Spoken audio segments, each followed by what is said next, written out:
I wish the long ship Argo had never passed that perilous channel between the simple gates. I wish the pines that made her mast and her oars still waved in the wind on Mount Pelion, and the gray fishhawks still nested in them. The great adventurers never voyaged into the Asian sunrise to the shores of morning for the golden fleece.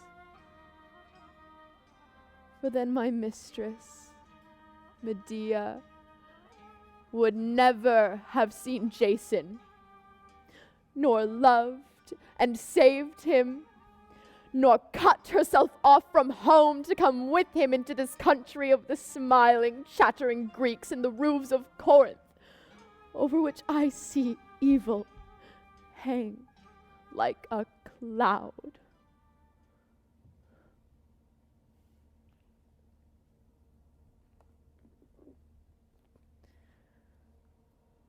For she is not meek, but fierce, and the daughter of a king.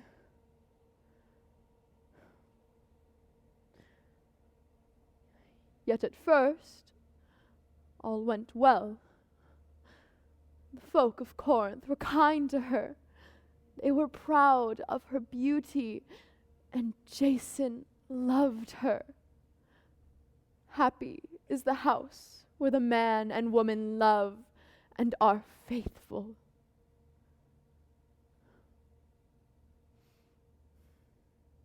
Now, all is changed. All is black hatred. For Jason has turned from her. He calls the old bond a barbarian mating, not a Greek marriage. He has cast her off and wedded the yellow-haired child of Creon, the ruler here. He wants worldly advantage, fine friends, and a high place in Corinth. For these, he is willing to cast Medea like a harlot and betray the children she has borne him. He is not wise, I think. But Medea lies in the house, broken with pain and rage. She will neither eat or drink except her own tears. She turns her face towards the earth, remembering her father's house and her native land, which she abandoned for the love of this man who now despises her. And when I try to speak comfort to her, she only stares at me, great eyes like stones. She's like a stone on the shore or a wave of the sea, and I think she hates even her own children.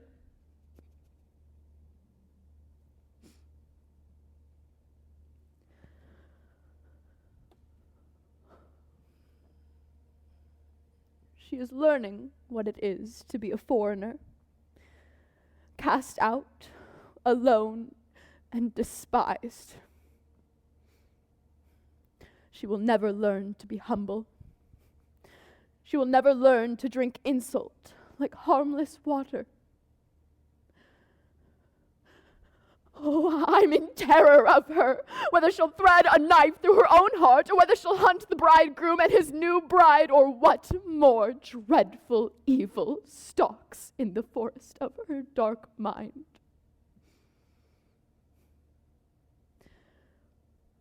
I know Jason would have been wiser to tempt a lioness, or naked-handed steal the whelps of a tiger. Here come the happy children. Little they know of their mother's grief. Old servant of my lady, why do you stand out here keeping watch in solitude, and with those grim eyes?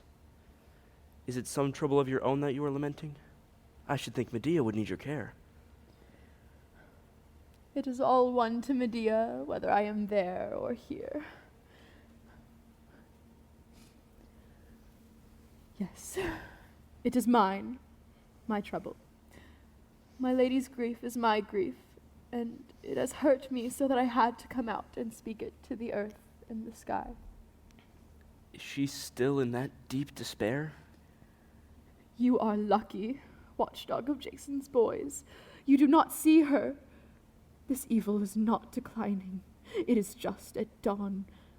I dread the lion-eyed glare of its noon. Is she so wrought? Yet neither you nor Medea know the latest and the worst. What? What? I shouldn't have spoken. Oh, tell me the truth. You and I are two slaves. We can trust each other. We can keep secrets. I heard them saying, when we were walking beside the holy fountain Perrine, where the old men sit in the sun on the stone benches. They were saying that Creon, the lord of this land, intends to drive Medea and the children out of this house and out of Corinth. They must wander the wild world alone, homeless and helpless. Oh, I do not believe it. Oh, no, Jason may hate the mother, but he would hardly let his sons be cast out. He has made a new alliance. He is no longer a friend of this house. If this were true... Death! Listen, I hear her voice. Death! Death is my wish for myself, for my enemies, for my children. Destruction. Take the children away. Keep them away from her. Take them to the other door, quickly. That is the word. Grind, crush, burn, destruction. Ah! This is my terror, to hear her always harking back at the children like a fierce hound at fault. Oh, unhappy one, they are not to blame. If any god hears me, let me die. Rotten, rotten, death is the only water to wash away this dirt. Oh, it is a bad thing to be born of a high race, and brought up, willful and powerful, in a great house, unruled and ruling many. For when misfortune comes, it is unendurable. It drives you mad. I say the poor people are happier. The little commoners, the humble people, the poor in spirit can lie low under the wind and live, while the tall oaks and cloud-raking mountain pines go mad in the storm, writhe, groan, and crash. This is the wild and terrible justice of God. It brings on great persons the great disaster.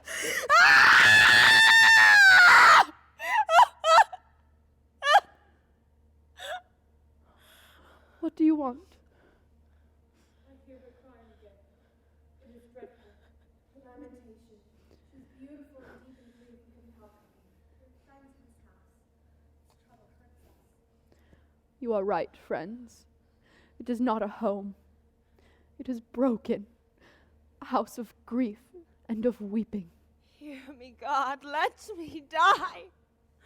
For all I need, all dead, all dead, all dead.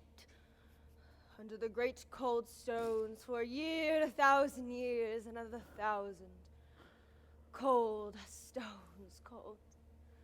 But noble again, proud, straight, and silent. Crimson cloaked in the blood of our wounds. O shining sky and divine earth, hearken not to the song this woman sings. It is not her mind's music. Her mind is not here. She does not understand what she prays for. Pain and wrath are the singers. Unhappy one, never pray for death. Never pray for death. He is here all too soon. He strikes from the clear sky like a hawk. He waits around green leaves, or he hides around the corner of the wall. Never pray for death. Never pray for death, because that prayer will be answered. I know poisons, I know the bright teeth of steel, I know fire, but I will not be mocked by my enemies. I will not endure pity. Pity and contempt are sister and brother twin-born. I will not die tamely. I will not endure blubber-eyed pity nor contempt either to snivel over the stones of my tomb. I am not a Greek woman. No, a barbarian woman from savage Caucasus at the bitter end of the Black Sea. Does she boast of that? She doesn't know what she's saying. Poisons, death magic, the sharp sword, the hemp rope, death magic. I hate Death. Jason who made this sorrow. Oh, an honored servant of a great house. Do you think it wise to leave your lady alone in there, except perhaps a few slaves, building that terrible acropolis of deadly thoughts? We Greeks believe that solitude is very dangerous. Great passions grow into monsters in the darks of the mind. But if we share them with loving friends, they remain human. They can be endured.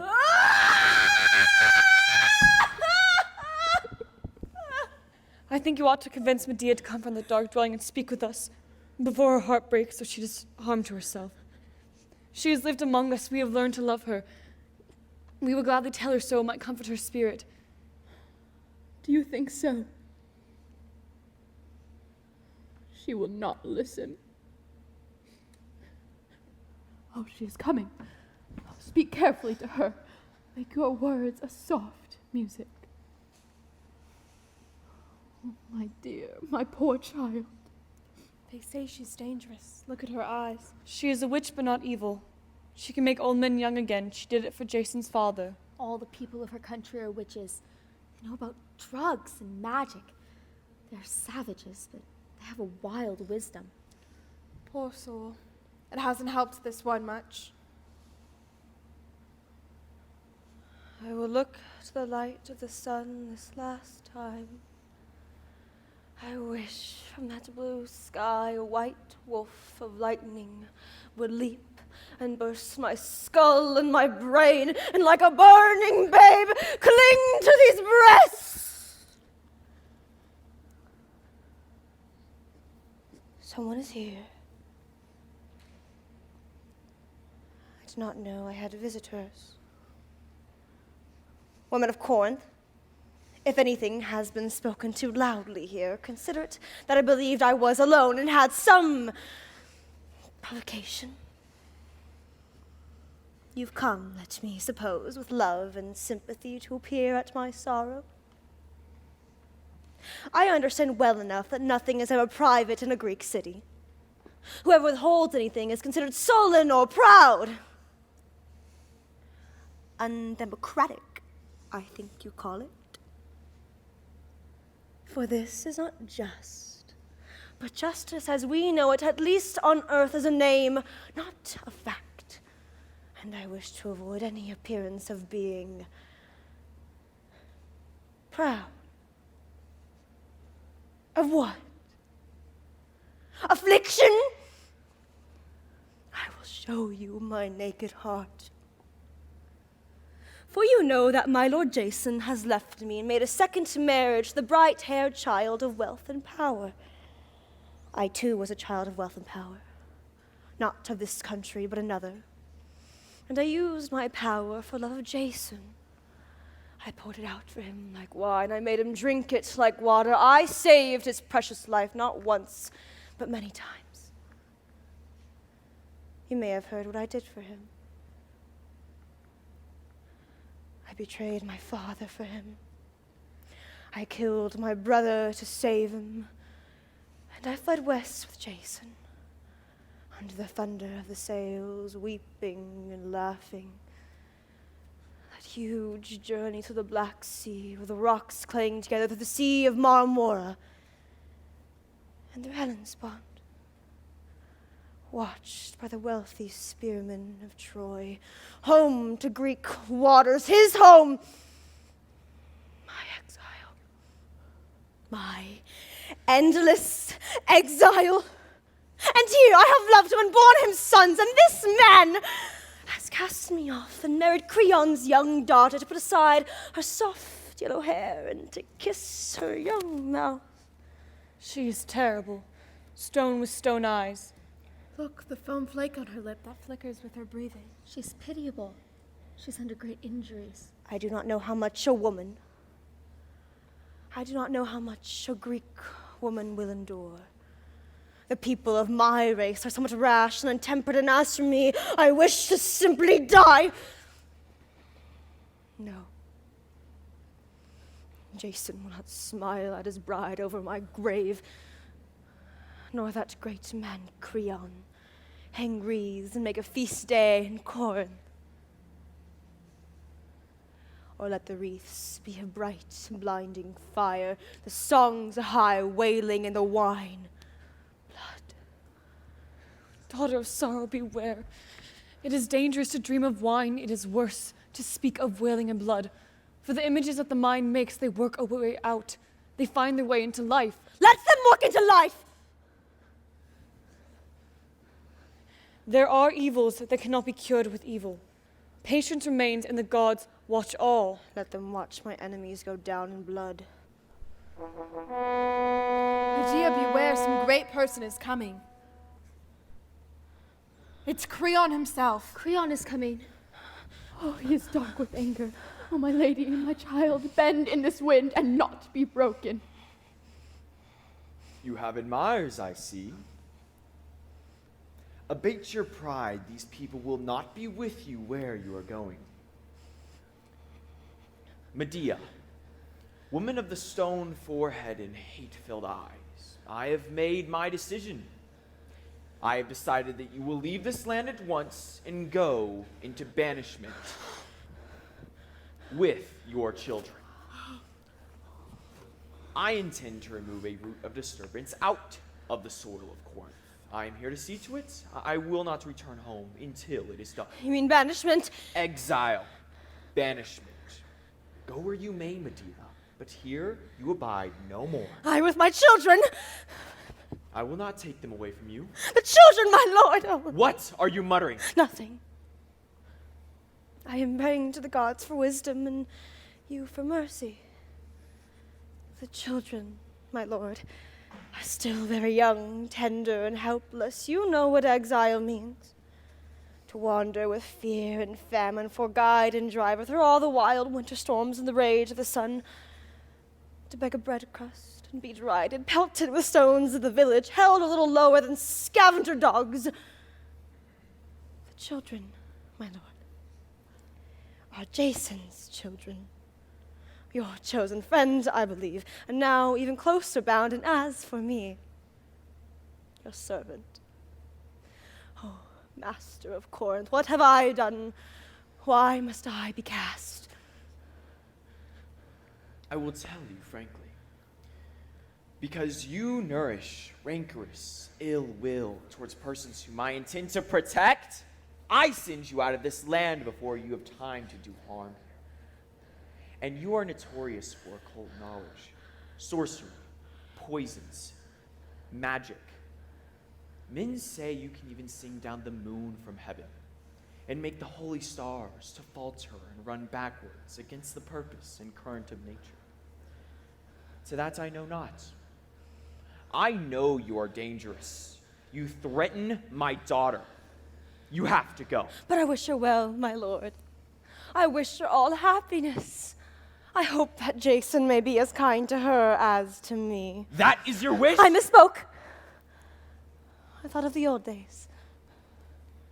I acknowledge, Medea, that you have some cause for grief. I all the more must guard against your dark wisdom and bitter heart. You must judge me cruelly. It is true that I have some knowledge of drugs and medicines, and I can sometimes cure sickness. Is that a crime? These dark rumors, my lord, are only the noise of popular gratitude. You must have observed it often. If any man knows a little more than the common man, the people suspect him. If he brings a new talent, how promptly the hateful whispers begin.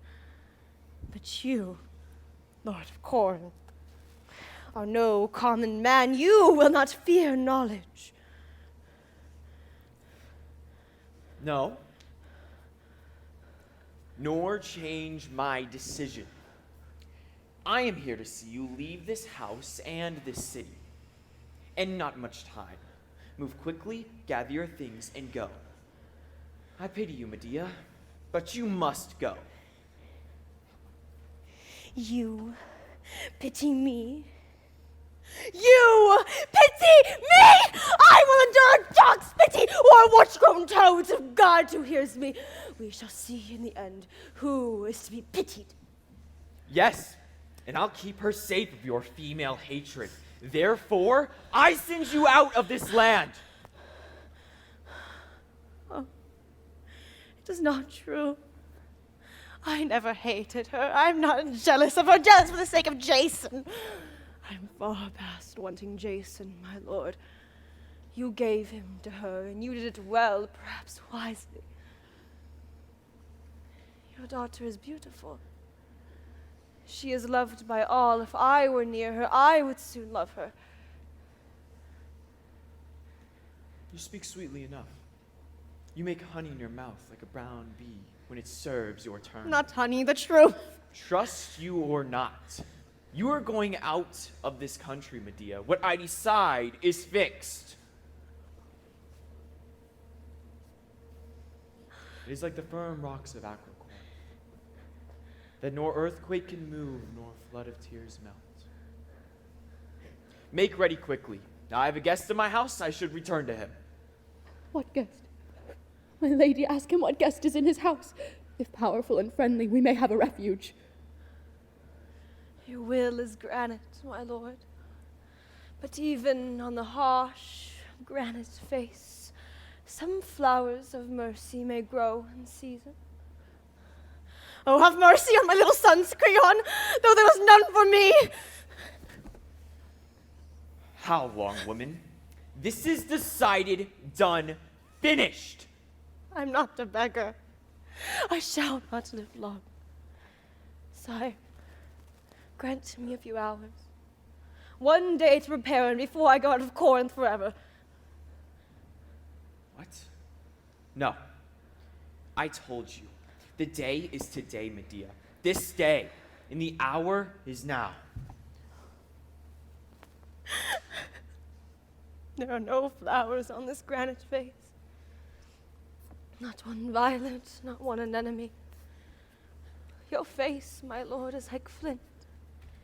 If I could find the right words, if some god would lend me a touch of eloquence, I'd show you my heart. I'd lift it up out of my breast, and you'd see how pure it is of any harm or malice towards you or your household. Look at it. Look, my lord. Not a speck. They call mercy the jewel of kings. And I am praying to you as one of the gods, destroy us not utterly. To go out with no refuge, nothing prepared as plain death. I'd rather kill myself here and quickly.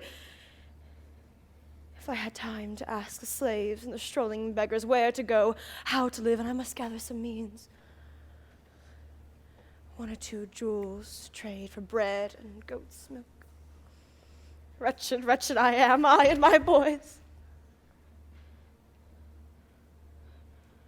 I beseech you, Creon, by the soft yellow hair and cool, smooth forehead and white knees of that young girl who was now Jason's bride. Lend me this intertime. 1 day, half a day to prepare in, for this one is now half gone, and I will go in the morning as quietly as dew that drops in the stones at sunrise and is dry at dawn. And this I pray to you for your child's sake. O Creon, what is half a day in all the rich years of Corinth?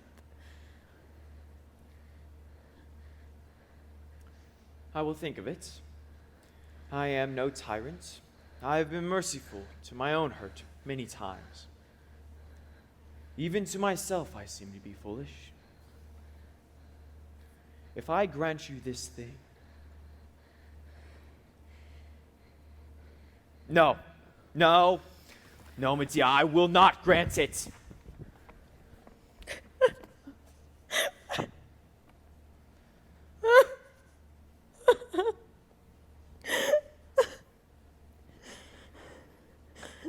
Well, we shall watch you as a hawk does a viper. What harm could she do in the tale of one day? A ruler ought to be ruthless, but I am not. I am a fool. In my own eyes, whatever the world may think. I can be gruff with warriors. A woman weeping floods me off course. Take it then. Make your preparations. But if tomorrow's sun shines on you here, Medea, you die. Enough words. Thank me not. I want my hands washed of this business.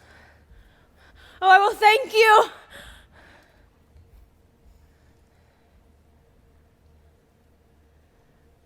And the whole world will hear of it. I have seen this man's arrogance. I have watched and heard him. I am of Corinth, and I say Corinth is not well ruled. The city where even a woman, even a foreigner, suffers unjustly. The rods of power is not well ruled. Oh, unhappy Medea. What haven, what sanctuary? Where will you wander, Medea? Which of the gods drives you through waves of woe, the mooring broken, the hawsers, and the anchor head hopeless from the harbor? This man, this barking dog, this gold fool, God's my father's country. You saw me low on my knees before that great dog of Corinth, humble, holding my heart in my hands for a dog to bite. Break this dog's teeth! Women, it is a bitter thing to be a woman. A woman is weak for warfare. She must use cunning.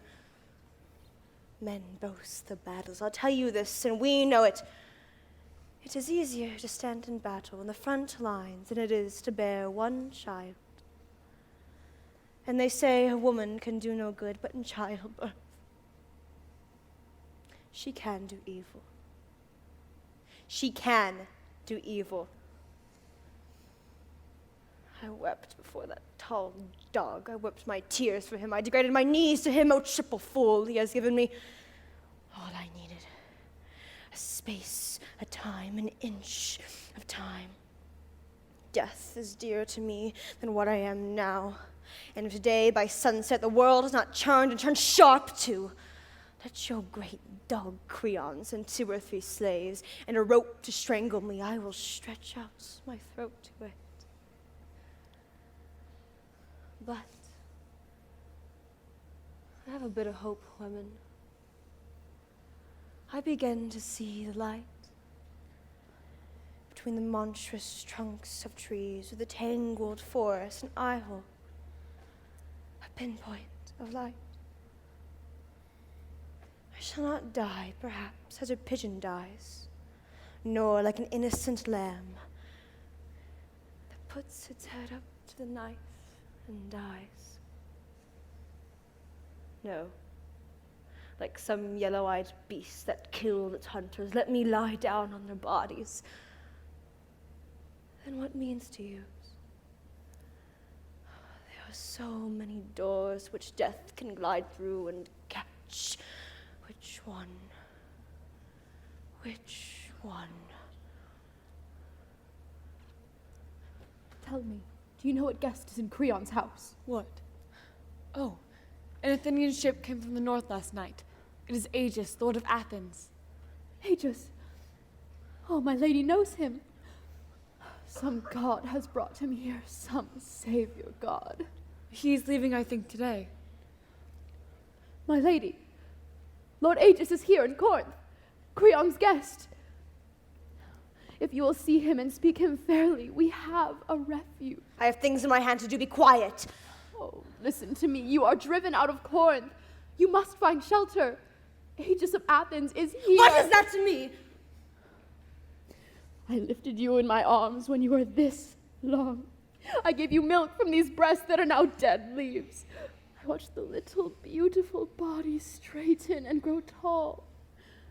Oh, child, almost my child. How could I not try and save you? Life is better than death. Not now. Time is running out. I have time. Oh, I have time. It would be good here to sit here 1,000 years and think of nothing but the death of 3 persons. Aye, there is no hope then. Aye, child, if you could do this red thing you dream of, all Corinth would pour against you. After my enemies are punished and I have heard the last broken moan. Corinth. What's that? I'll sleep. I'll sleep well. I am alone against all, and I am so weary that it is pitiful. Look, who is coming? I see the sunlight glitter on the lance heads. Oh, it's Jason. Jason's Medea's worst enemy. You should have been her dearest protector.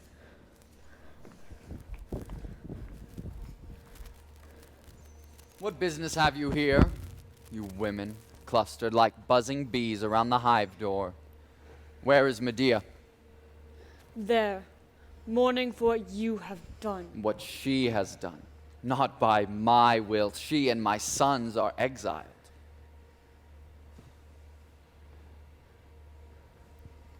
Is there another dog here? So, Medea, you have once more affronted and insulted the head of Corinth. It is not the first time I've seen what a fool anger is. You could have lived here, happily and secured. I'd hoped you would, by being just a little decently respectful to those in power. Instead, you had to go mad with anger and talk yourself into exile. To me, it matters little what you say against me, but rulers are sensitive. Time and again, I've smoothed down Creon's indignation, and then you, like a madwoman, like a possessed imbecile, wag your head and let the words flow again. You never cease speaking evil against him and his family. So now, Medea, call yourself lucky not to get worse than exile.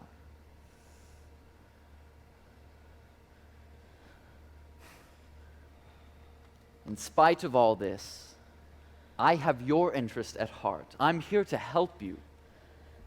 Exile's a bitter business. I want to make some provisions for you. I wish you no harm, although you hate me. And in particular, the children, my sons, our sons. You might have been decent enough to have thought of our sons. Did you consider them when you betrayed this house? Certainly I considered them. It was my hope that they would grow up here, and I, having married power, would have been able to protect and favor them. And if after many years I become dynast of Corinth, for that is Creon's desire, to make me his heirs, our sons would have been a king's sons. I wish to help them wherever they go, but now, of course, must look forward to younger children. Enough! Something might happen. It is likely that something might happen to the bride and to marriage. I'll guard against it. But evidently, Creon is right to be rid of you. Have you finished yet? I thought I would let you speak on and unroll your shamelessness, the way a Tyrian trader unrolls his rare fabrics. Do you like it, ladies? It is a dog's daughter's husband. It is a brave person who has finally got up the courage with a guard of spears to come look me in the face. Oh, Jason. How have you pulled me down to this hell of vile thoughts? I did not used to speak like a common woman. I loved you once, and I am ashamed of it. But there are some things that are to be remembered by you and me. That blue day, when we drove the Hellespont into the Greek Sea, and the great-shouldered heroes were singing at the oars, and the birds flying with the blown foam. That day was too fine, I suppose, for Creon's daughter's men to remember. But you might remember whether I betrayed my father for you and tamed the fire-breathing, brazen-hoofed bulls, and whether I saved your life in the field of teeth. And you might remember whether I poisoned the great serpent and got you the golden fleece and fled with you, and killed my brother when he pursued us, making myself abominable in my own home and then in yours. I got your enemy, Peleus, hacked to death by his own daughter's hands. Whatever these fine Corinthian friends of yours may say against my rapid and tricky wisdom, it has served well. Here are 5 times, if I have counted, and not all is counted, that your life would have been a dusty death if I had not saved you. But now, you think your adventure is over, and you are safe and high-placed in Corinth and will need me no more. It is a bit of a dog, isn't it, women? It is well qualified to sleep with the dog's daughter.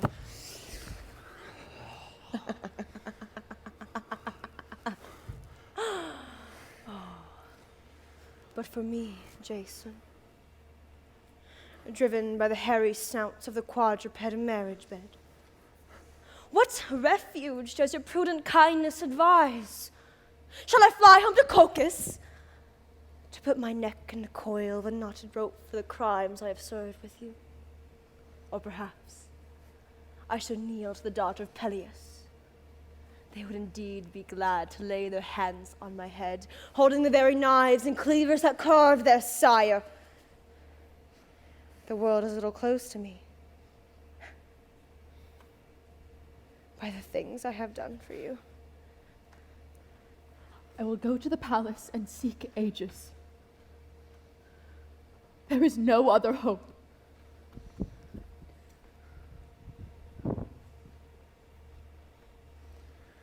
I see, Medea, you have been a very careful merchant of benefits. You forget none, you keep a strict reckoning, but some little things that I, on my side, have done for you ought to be in the books too. As for example, I carried you out of the dirt and superstition of Asiatic Colchis into the bright rational sunlight of Greece and the marble music of the Greek temples. Is that no benefit? And I have brought you to meet the first minds of our times, to speak as an equal, the great rulers and heroes of the cities. Is that no benefit? And now to this act you hate me for, that I've married Creon's daughter, little Cruessa. You think I did it like a boy or a woman out of blind passion? I did it to achieve power here, power I'd have used to protect you and my sons, and your jealous madness has muddled everything. And finally, to these acts of service you so loudly boast, that I have this fleece because of you. No. Whom do I thank for them? I thank divine Venus, the goddess who makes girls fall in love. You did them because you had to do them, Medea. Venus compelled you. I enjoyed her favor. A man dares things, you know. He makes his adventure in the cold eye of death, and if the gods favor him, then they appoint an instrument to save him. If not, he dies. You were that instrument. Here it is. The lowest, the obscene dregs, the slime, the loathing, the muddy bottom of a mouth cup, when a scoundrel begins to invoke the gods.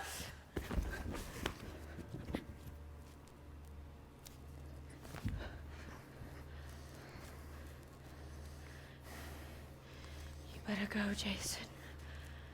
Vulgarity is a contagious disease. And what am I to do in a moment but curse at you like a peasant or spit at you like a drunken slave? I came to help you, Medea, to save you from Your this help if is not possible. wanted. Go! If I could only see my boys Go! then. Go quickly.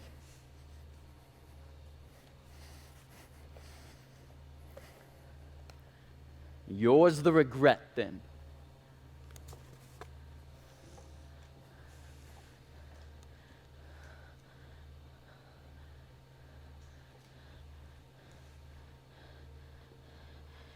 is it? Surely loathing is all. This flesh he has touched and fouled, these hands that wrought for him, these knees that ran his errands, this body, what they call love, and made children of it. If I could tear off the flesh, the children, the memory. Poor misused hand, poor defiled arm, your bones are not unshapely. If I could tear off the flesh and be bones, salt scoured bones, the sea at home in Colchis. God, keep me from fire and the hunger of the sword. Save me from the hateful sea and the jagged lightning and the violence of love.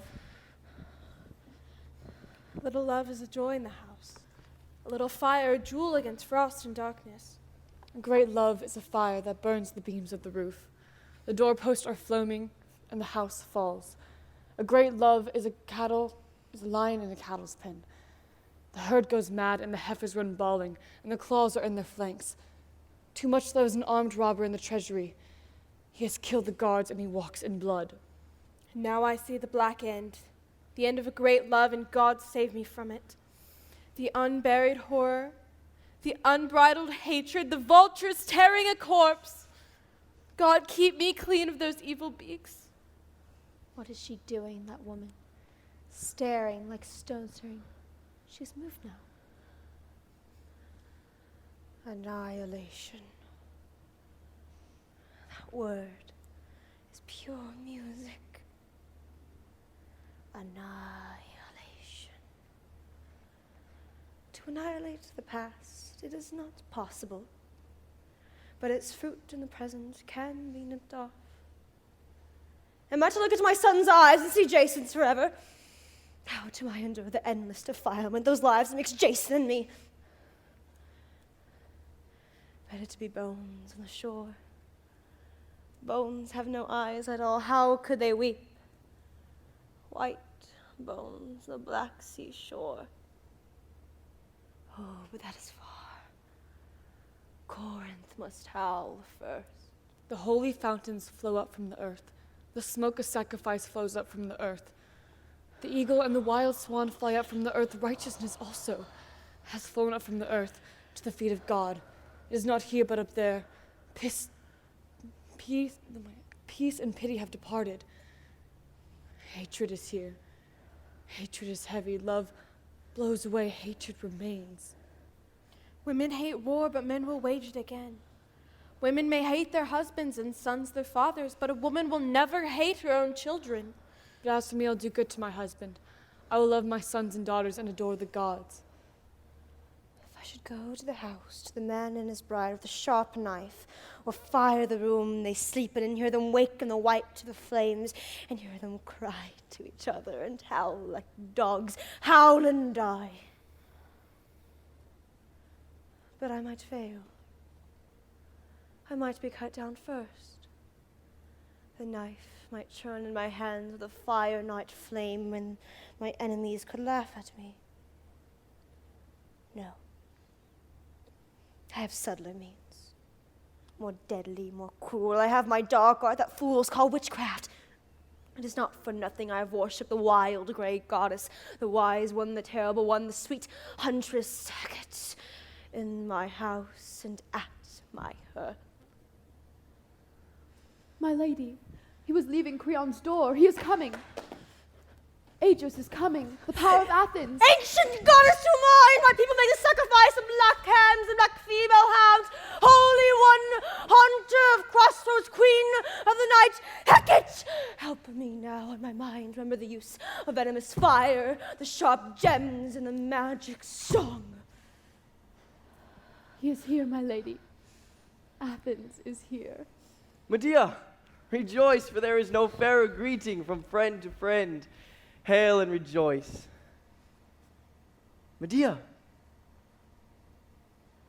Rejoice. It may be so. It may be shall I rejoice before the sun sets. What has happened to you? Your eyes are cavernous, and your mouth twitches. Nothing. Fools trouble me. Where are you traveling from, Aegis? From Delphi, where I went to consult the ancient oracle of Apollo. Oh. Delphi, did you get a good answer? An obscure one. Some god or other has made me unable to beget a child. That is my sorrow. But the oracle never gives plain responses. I tell you these things because you are skilled in mysteries, and you might help me to the god's meaning.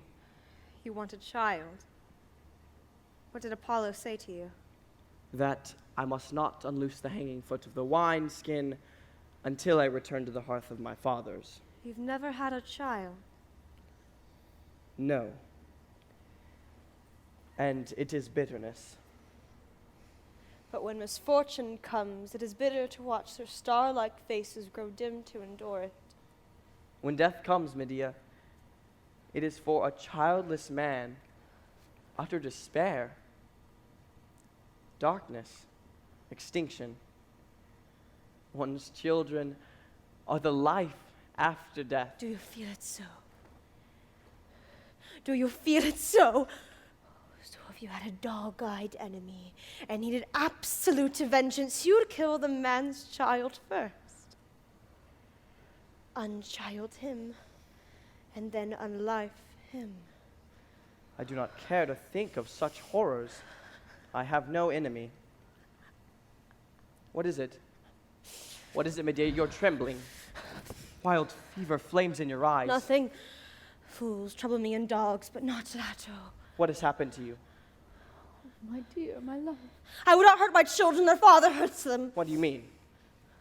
Jason. What has Jason done? He has betrayed and denied both me and them. Jason has done that. Why?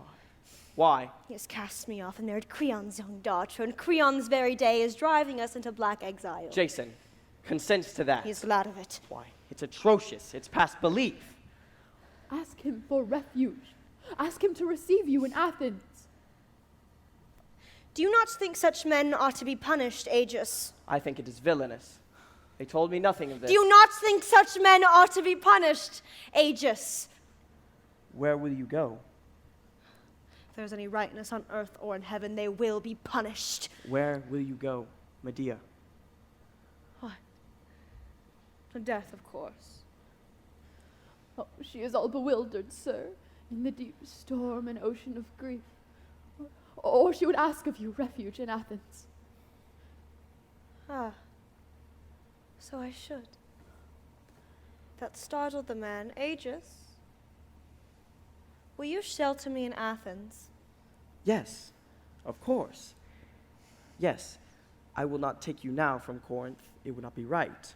I want no quarrel with Creon. I'm his guest here. But if, by your own means, come to Athens, I will take care of you. I could repay you for it. I know the remedies. I can make a dry stick flame into fire and fruit. You cure my sterility. I could do so. You are famous for profound knowledge of drugs and charms. You'll come to Athens. If I come, if the gods decide it so. But Aegis, I have certain enemies. If powerful enemies came baying for my blood, would you protect me? Yes, of course. What enemies? Yes, Athens protects. I should need peace and a free mind to make the medicines to make you well. You'll have them. You'll have them, Medea. You've seen the huge stones in the old sacred war belt of Athens. Come the four ends of the earth, they will not break in. You are safe there. I am your pledge. Will you swear to it? Why? I promised. I trust you. The oath is formal. Your cure depends on it. Do you swear by the fruitful earth and the high shining heaven that you will protect me in Athens against all men? I swear by the fruitful earth and the high shining heaven to protect you in Athens against all men. And if you should break this oath? I will not break it. If you should break this oath, the earth will give you no bread but death, and the sky no light but darkness. I will not break it. You must repeat the words, Aegis. If I break it, The earth will give me no bread but death, and the sky no light but darkness.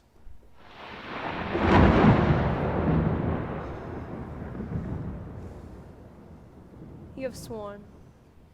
The gods have heard you.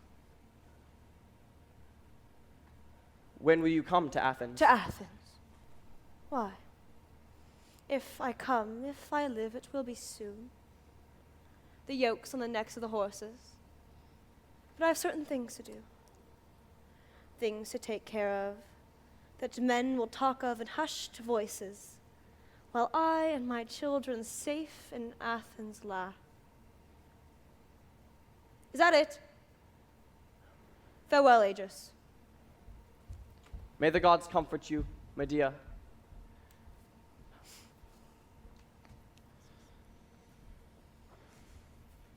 And to you, farewell, women of Corinth. Fair be the gale behind you, sir, and the way ahead.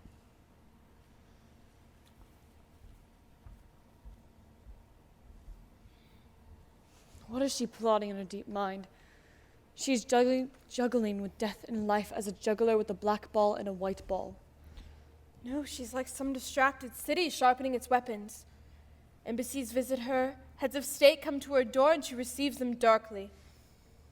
I beseech you, women, not to speak words against my lady whom I love. You know that wicked injustice she has to suffer. O God, protector of exiles, Lord of the holy skies, lead us to the high rock that Athens loves, and the olive garland of Athens. Athens is beautiful, as a lamp on a rock. The temples are marble shafted, and the light shines and lingers there. Honey color among the carved stones, and silver color on the branches of olives. The maidens are crowned with violets. Athens and Corinth are the two crowns of time. Mycenae for spears and armor, Sparta for the stern men and the tall blonde women, and Thebes I remember, old Thebes, for the 7 gates and the gray walls. But rather I praise Athena, the ivory, the golden, the gray-eyed virgin, her city. And also I praise Corinth for the beautiful fountains on the fair plains between the 2 gulfs. God favors cities of a Greek world. Fortunate are those that dwell in them, happy that behold them. How can one wish to die? How can that woman be bewildered with sorrow and drowned in hatred? For only to be alive and to see the light is beautiful. For only to see the light, to see a blade of young grass or the gray face of a stone. Hush.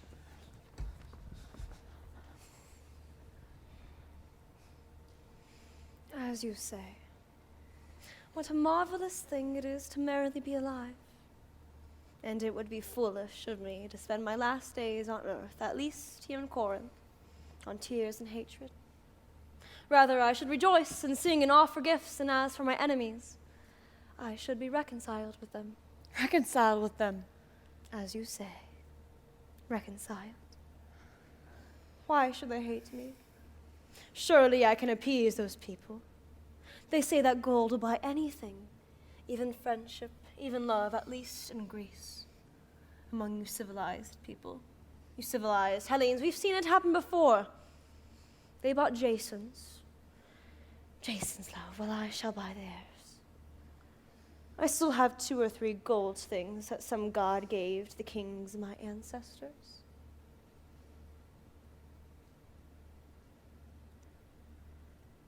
Is it late?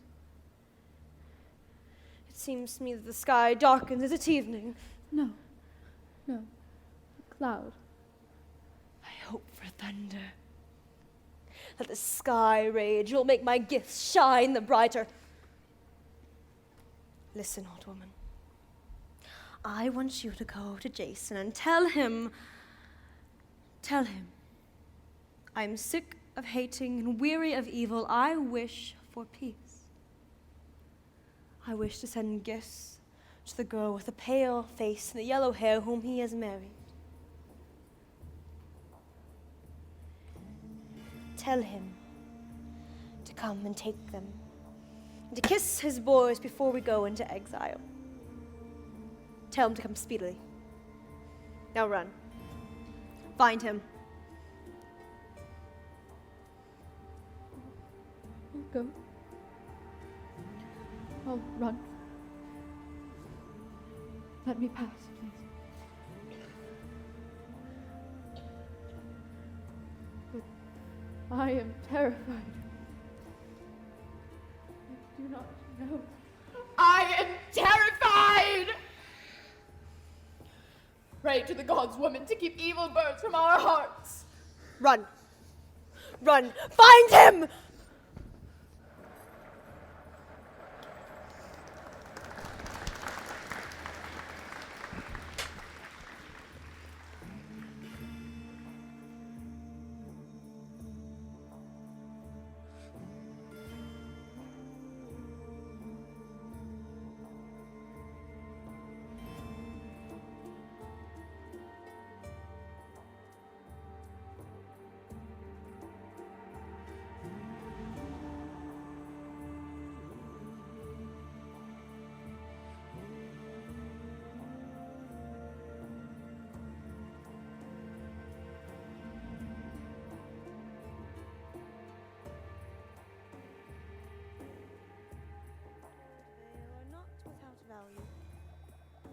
There's nothing like them in the whole world, or at least the Western world. The god of the sun gave them to my father's father, and I've kept them in a deep chest for some high occasion, which has now come. It gives me great joy in giving these gifts to Creon's daughter. For the glory of life consists of being generous to one's friends and merciless to one's enemies, and you know what a friend she has been to me. All of Corinth knows. The slaves talk of it, the old stones and the brick walls watch and laugh. See, it is almost alive. Gold is living things, such pure gold. But when her body warms it, oh how it will shine. Why doesn't he come? What keeps him? Oh, my lady, presently. I have but now returned from him. He was beyond the gate, watching the races, where a monstrous thing had happened. A young mare broke from the chariot and tore with her teeth a stallion. He takes his time. It is intolerable to sit and wait. Take these things into the house. Keep them at hand for when I call. You say him there attacked a stallion. She tore him cruelly. I saw him being led away. A black racer. His blood ran down from the throat to the fetlock. You're sure he's coming? You're sure? He said he would. Let him make haste then! Frightening, irrational things have happened lately. The face of nature is flawed with omens. Yesterday evening, a slave came up to the harbor gate, carrying a basket of new-caught fish. One of the fish took fire and burned in the wet basket with a high flame. This was witnessed by many persons. And a black leopard was seen gliding through the marketplace. You haven't told me yet. Do you not think that Creon's daughter will be glad of those gifts? Oh, Medea, too much wealth is sometimes dreadful. She'll take them, however. She'll take them, she'll put them on, she'll wear them, she'll strut in them, she'll peacock in them.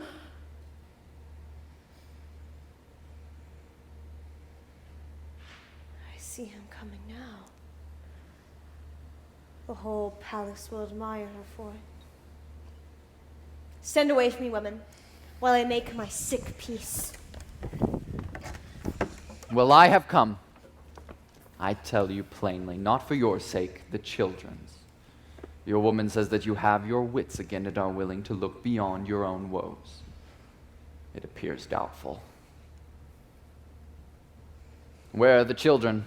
I have made inquiry. I can find fosterage for them in Epidaurus or any other of several cities that are Creon's friends. I'll visit them from time to time and watch that they're well kept. You mean take them from me? Be careful, Jason. I am not patient, not yet. I am the one who labored in pain to bear them. I cannot smile and bear to lose them. But I am learning. I am learning. No, Jason. I will not give up my children to the cold care of strangers, hard faces, harsh hands. It will be far better for them to share my wandering ocean of beggary and bleak exile. I love them, Jason. Only if you were to care for them and keep them here in Corinth, I might consent. Gladly, but they are exiled. In your own house. Gladly I do it. But you understand, they are exiled as you are. I asked Creon, and he refused it. You asked Creon to take my children from me? Forgive me, Jason. As I do you. We have had too much wrath, and our acts are closing in on us. On me, I mean. Retribution is from the gods, and it breaks our hearts, but you fear nothing. Nothing can stop you. Oh, how wonderful it is to stand serene above the fates while earthlings wince. If it lasts. It does not always last.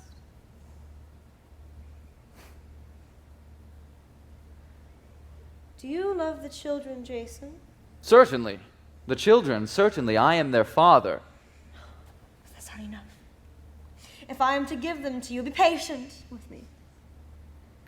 I am to question you first and very deeply. If anything happened to them, would you be grieved? Nothing will happen to them, Medea. If in my care, rest your mind on it. You must pardon me. It is not possible to be certain of that. If they were killed, and their blood ran on the floor, and down the deep earth, would you be grieved? You have a sick mind, Medea. What a weak thing a woman is, always dreaming of evil. Answer me! Yes, after I'd cut their killer into red collops, I'd grieve? That is true. Vengeance makes the grief bearable, but Creon's daughter, your wife, no doubt will breed many other boys. But if something should happen to Creon's... Enough, Medea. Too much. Be silent. I am to conclude that you love Creon's daughter more than your sons. They'll have to take a sad journey with me. Tell the boys to come out and bid their father farewell. I could take them from you by force, Medea. Try as you! No. Creon decided otherwise. He said they will share my exile. Come, Jason. I'm quite patient now. I have learned. Come, boys, come. Speak to your father. No, no. We are not angry anymore. We are friends again. Big boys, tall fellows, you've grown up since I saw you. Smile for him, children. Give him your hands. I think he's afraid of you, sir. What? You'll learn my man not to fear me. You'll make your enemies run away from you when you grow up. And you, Captain, how would you like a horn-tipped bow to hunt rabbits with? Wolves, I mean. Don't give them to him, Medea. If you do, it will ache forever. You have refuge. Take them there. Athens is beautiful. Be silent!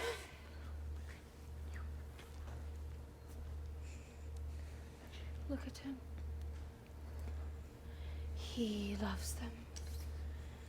Therefore, his children are not going to that city, but a darker one, where no gifts are given, no music is heard.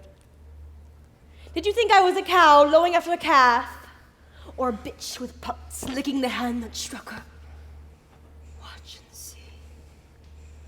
Watch, women, this man is going to weep. I think this man is going to weep blood, and soon, and much more than I have wept. Watch and keep silence. Jason, are the boys dear to you? I think I am satisfied that you love them, these two young heroes. No. God's hand, Medea, what is it? What's the matter?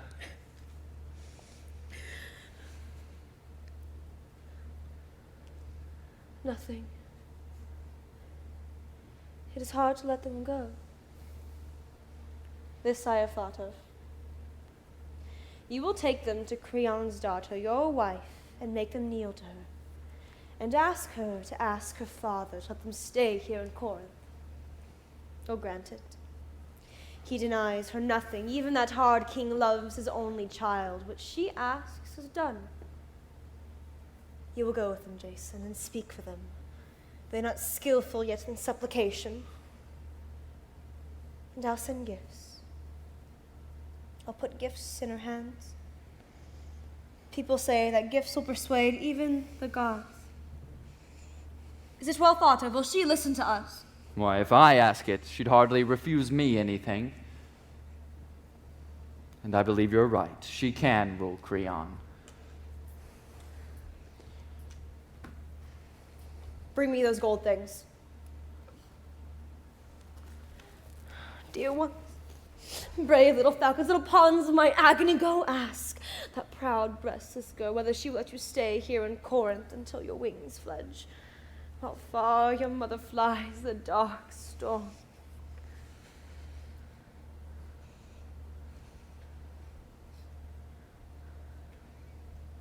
Oh, here are the things.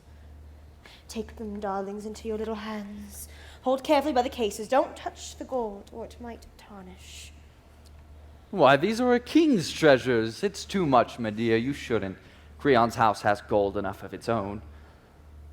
She'll take them. What should I want with such woven gold vanities black as my wear? She ought to be very lucky with such jewels and such a husband. Her sun is rising. Mine is going down, I hope, to a red sunset. The little gold wreath is pretty, isn't it? It looks like fire. Vine leaves. The flashing arrow-shaped leaves. They have weight, though. Gold is too heavy a burden for such little hands to carry. Carry them you until you get to the palace. Farewell, sweet boys. Brave little trudging pilgrims from the white desert to the Black Sea. Be sure you put the things in her hands. Come back and tell me what happens. Tell me what happens.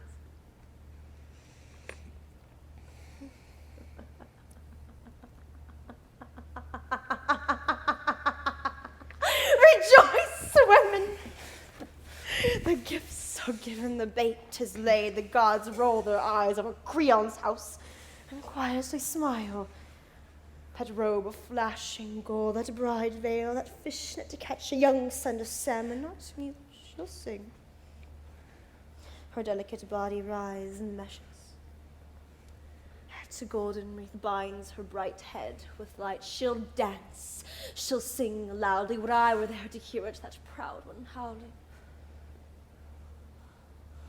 Look, the sun's out again. All's gay and clear. I wish the deep earth would open up and swallow us before I do what comes next. I wish all life would perish and the holy gods and high heaven die before my little ones come home to my hands. It would be better for you, Medea, if the earth opened her jaw and took you into darkness. One thing you will not do, for you cannot. You will not hurt your own children.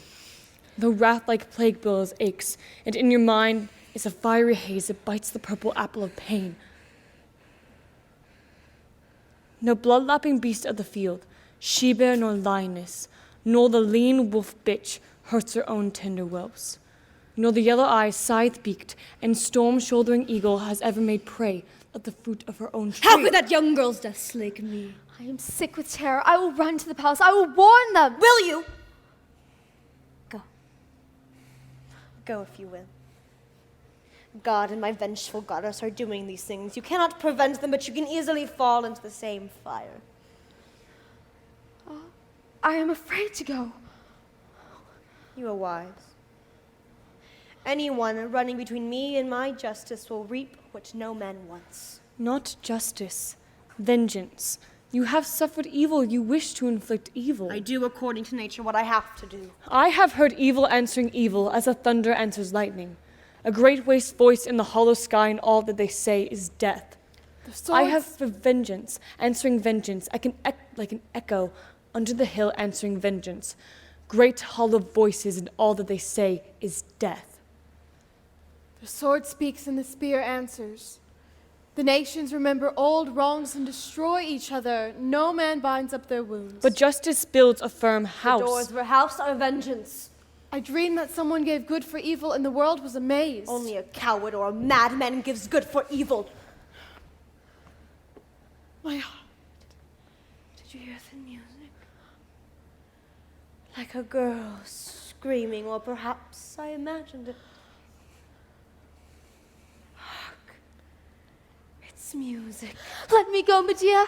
I will be mute. I will speak to no one. I cannot bear. Let me go to my house. You will stay here and watch the end. You be quiet, you women. You came to see how the barbarian woman endures betrayal. Watch, and you'll know. My heart is a shaken cup of terror. The thin black wine spills over my flesh down to my feet. She fled from her father's house in a storm of blood. In a bloodstorm she flew up from Thessaly. And now here, in dark overcorn she widens. Wings to fly above the twisted whirlwind and talons to hold.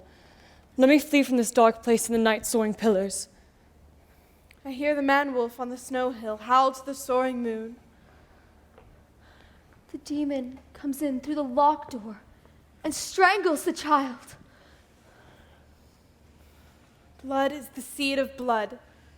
100-fold the harvest. The gleaners that follow it, their feet are crimson. I see the whirlwind hanging from the sky like a twisted rope. Like an erect serpent, its tail tears out the earth.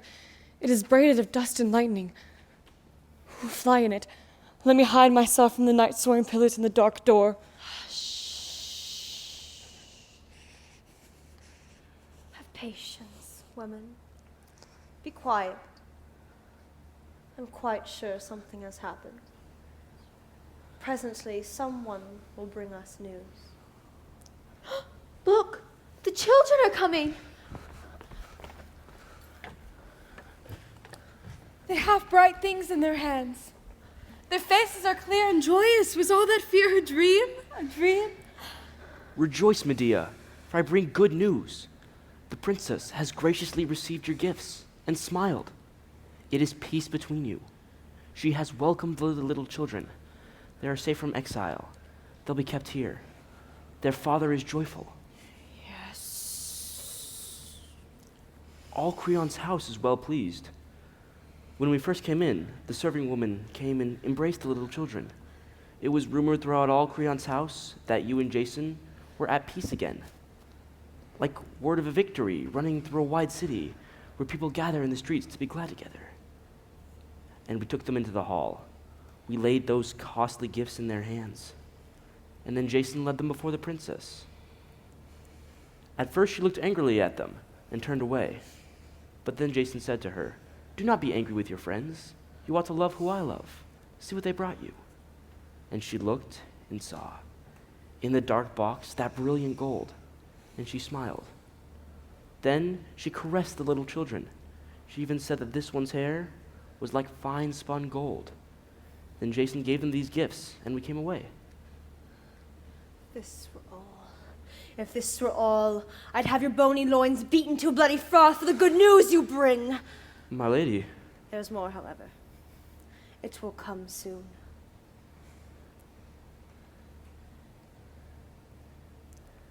No. Take them away from me. I cannot bear. Come, I children. cannot bear.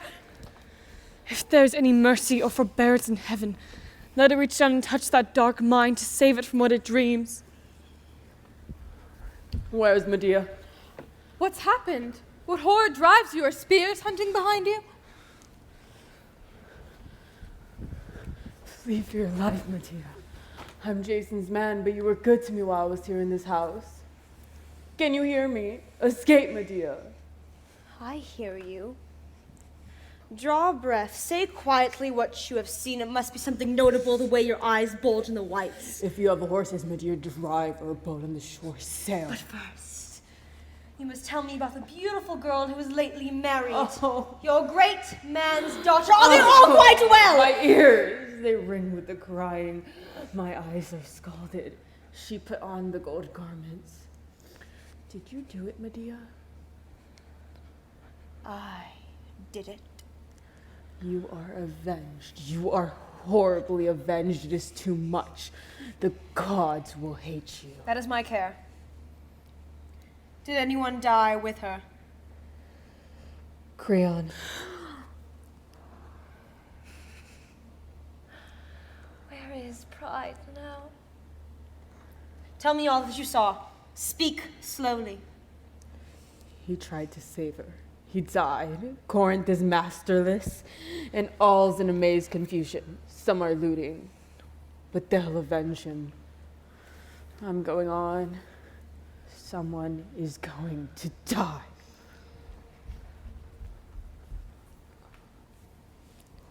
Here comes a more stable witness. Old friend, catch your breath, take your time. I want the whole tale. Every gesture and cry, I have labored for it. Death is turned loose, hobbled, run, fallen. Please, nurse. I'm very happy. Go slowly. Tell me these things in order from the beginning. The way you used to dress me when I was little in my father's house. You used to say, one thing at a time.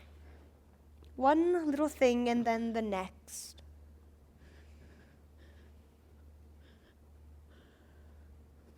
My eyes are blistered. My throat's like a dry straw.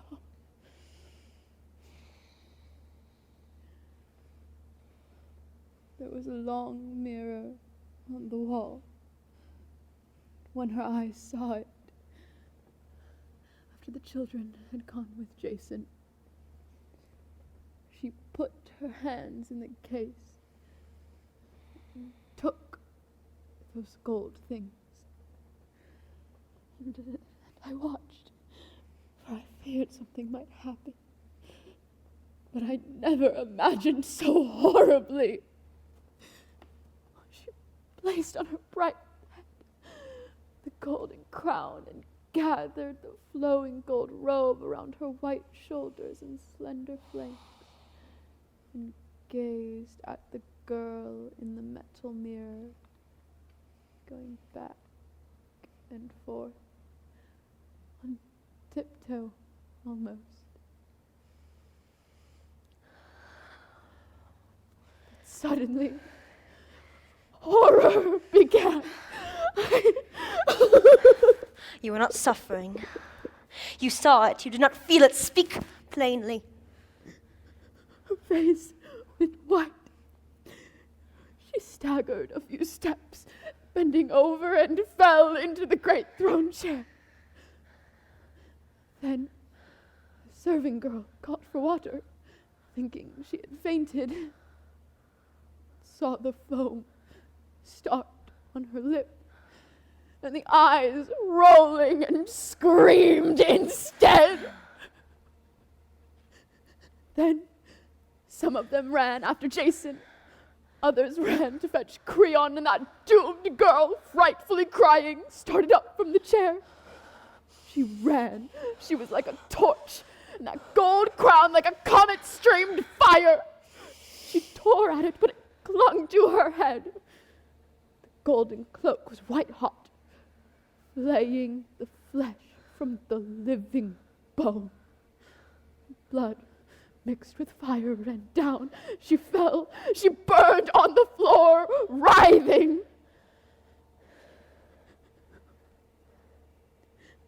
Then Creon came and flung himself on her, hoping to choke the rage of the flame. But it ran through him. His own agony made him forget his daughters. And the fire stuck to the flesh. It glued him to her. He tried to stand up. He tore her body and his own. The burnt flesh broke in lumps from the bones. I have finished. They lie there, eyeless, disfaced, untouchable middens of smoking flesh. No! I have no more. They went all. Have they all died when you came away? I'm not able. Have mercy. No. The breath still whistled in their black mouths. No one could touch them. Jason stood in their smoke, and his hands tore his unhelmeted hair.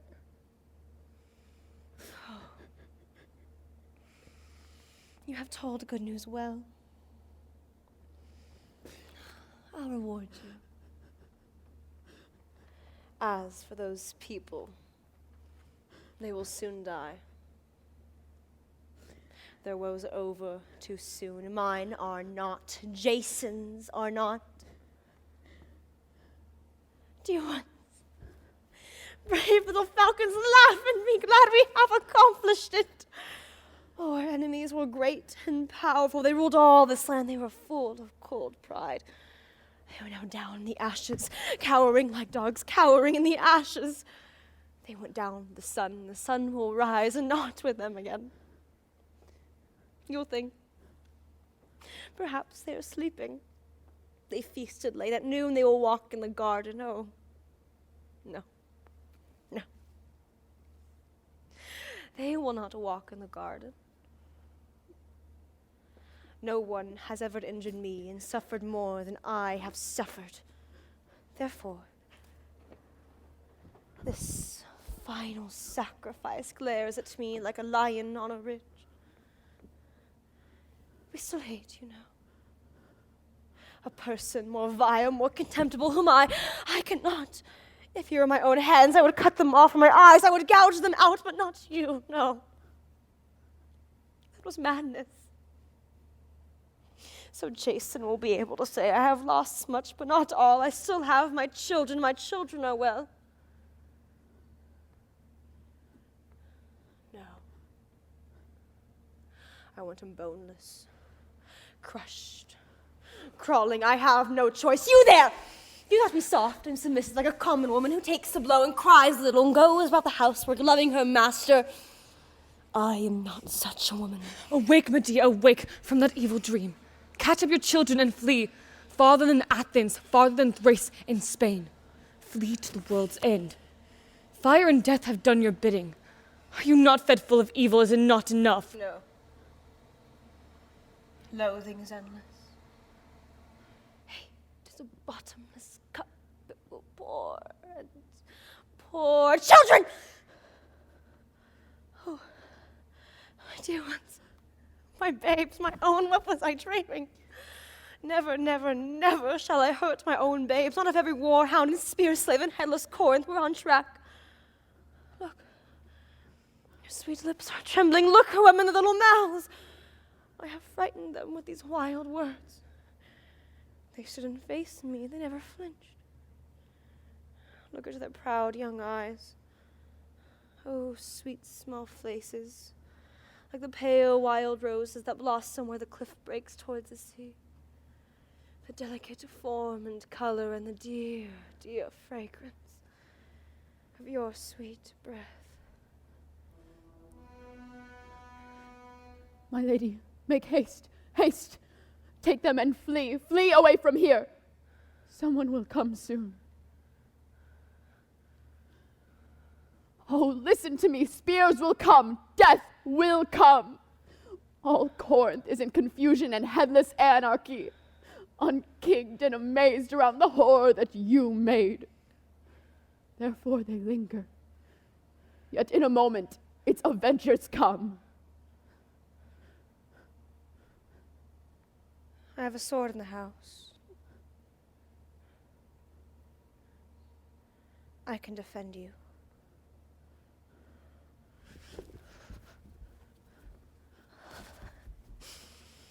Would you say that this child has Jason's eyes? They are his cubs. They have his blood. As long as I live, I shall be mixed with him. Children, it is evening. See, evening has come. Evening brings all things home. It brings the bird to the bough, the lamb to the fold, and the child to the mother. We must not think too much.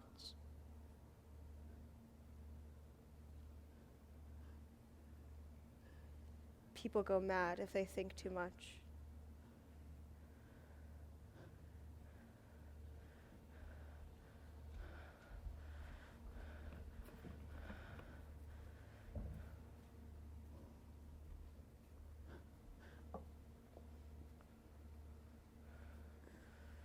No.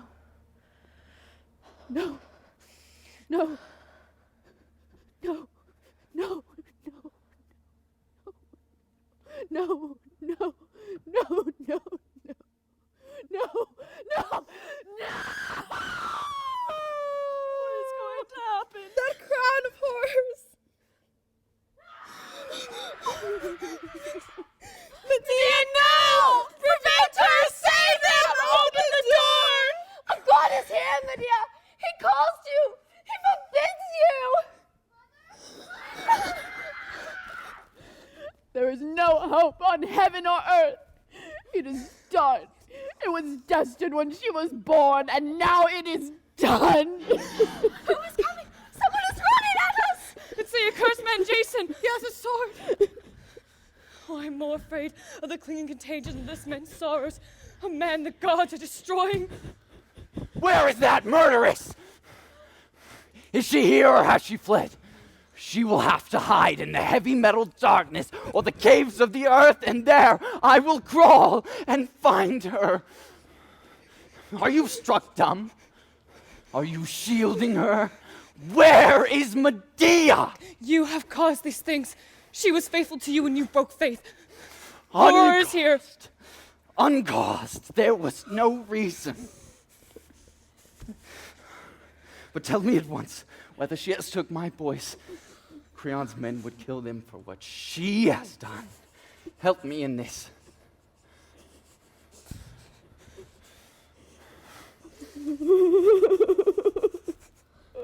So she has killed herself. Good. She never lacked courage. I will take my boys away to the far end of the earth. Never speak of these things again.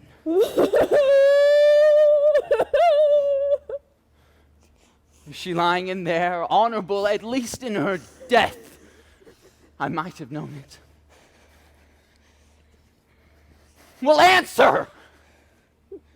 Death is there. Death is here. And you are both deaf and blind. How can I tell you? Open! Open! Women, I am alone. Help me. Help me. Go find help.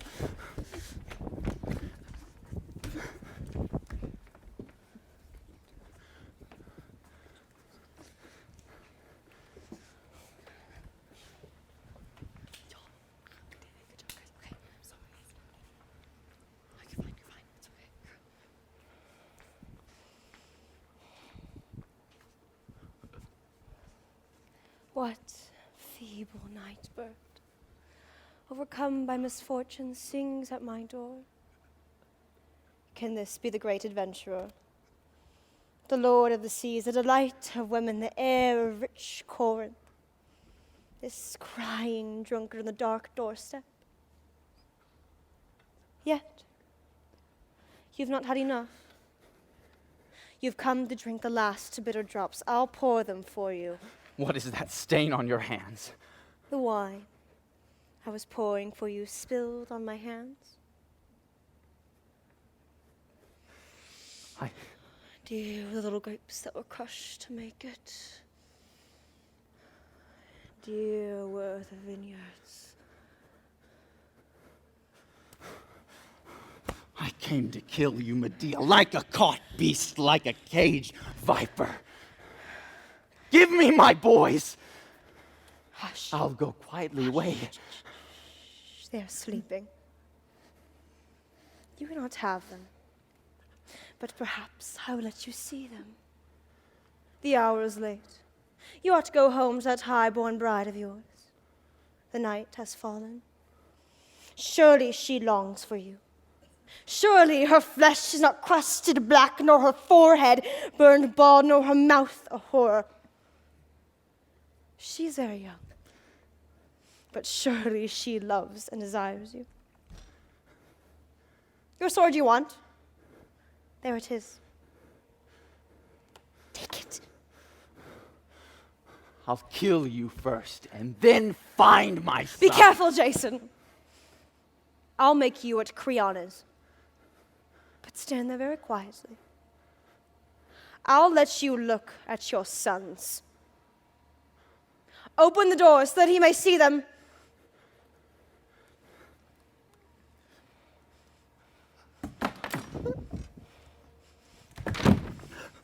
I knew it already. I knew it before I saw it. No wild beast could have done this.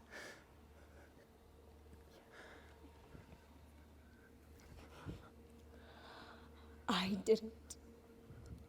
Because I loathed you more than I loved them. Did you feel nothing? No pity? Are you pure evil? I tore my own heart out and laughed. I was tearing yours. Are you going to laugh when I strangle you? I would still laugh. I'd still be joyful to know that every bone of your life is broken. You're left helpless, friendless, childless, avoided by the gods of men, unclean with the awful excess of grief. Childless. It does not matter now who lives or dies. You had love, and you betrayed it. Now, out of all men, you are utterly the most miserable. As I, a woman, but I, a woman, despised, a foreigner alone, against you and the might of Corinth have met you, throat for throat, evil for evil, and vengeance for vengeance. What does it matter now? Only give me my boys, the violated bodies, that I might bury them in some kind place. Let me touch their flesh. Let me touch their hair. To you, you would betray even the little bodies, coin them for silver, sell them for power. No. They are mine. The chariot is at the gate. Go down to your ship Argo and weep beside it. That rotting hulk on the harbor beach, drawn dry as strand, never to be launched again. Even the weeds and barnacles are dead and stink. That is your last hope. And only companion. For some time, one of the rotting timbers will fall on your head and kill you. Until then, sit there and mourn, remembering the infinite evil and the good that you made evil.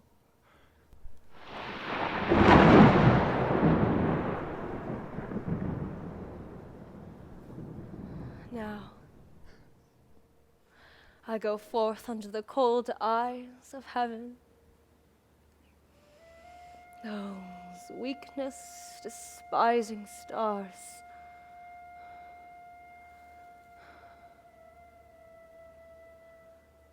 Not me they scorn,